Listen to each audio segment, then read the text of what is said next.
alam nyo mga kabilas, hindi ko lang maintindihan kung bakit gagawa ng ganong klase kalaswa ng mga video para lang magpasikat sa social media. Siguro kung nagdadrama ka, nagagalit ka, maiintindihan pa natin na for the content only.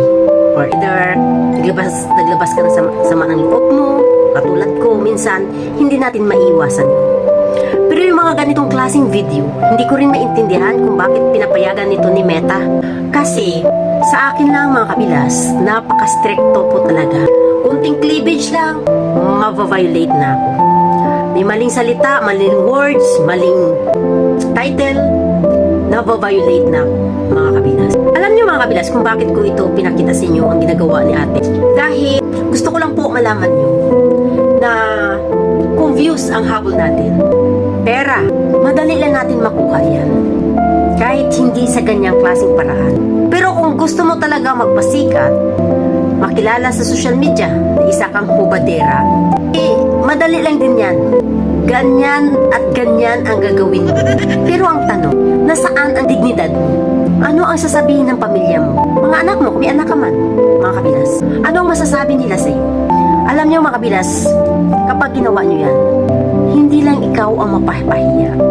Unang-una, ang iyong pamilya, ang iyong mga anak, kung may mga anak ka. Mabubura mo pa ba yan?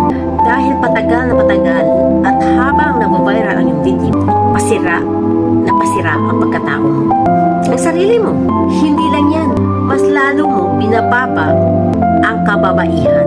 Magkano ang kikitain nyo sa 1 million na views kapag ganyan ang ginawa nyo?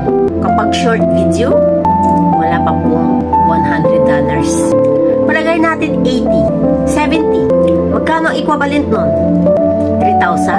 4,000? Ganun lang ba kaliit ang halaga mo? Ganun lang ba kaliit ang halaga ng dignidad mo para ipakita sa buong mundo ang kalaswaan ng pagsasayaw? Pwede naman tayong sumayaw na sexy. Alam nyo mga kabilas, ang pagiging sexy hindi po kailangan ipakita ang ugali. Hindi po kailangan magpakita ng buong katawan.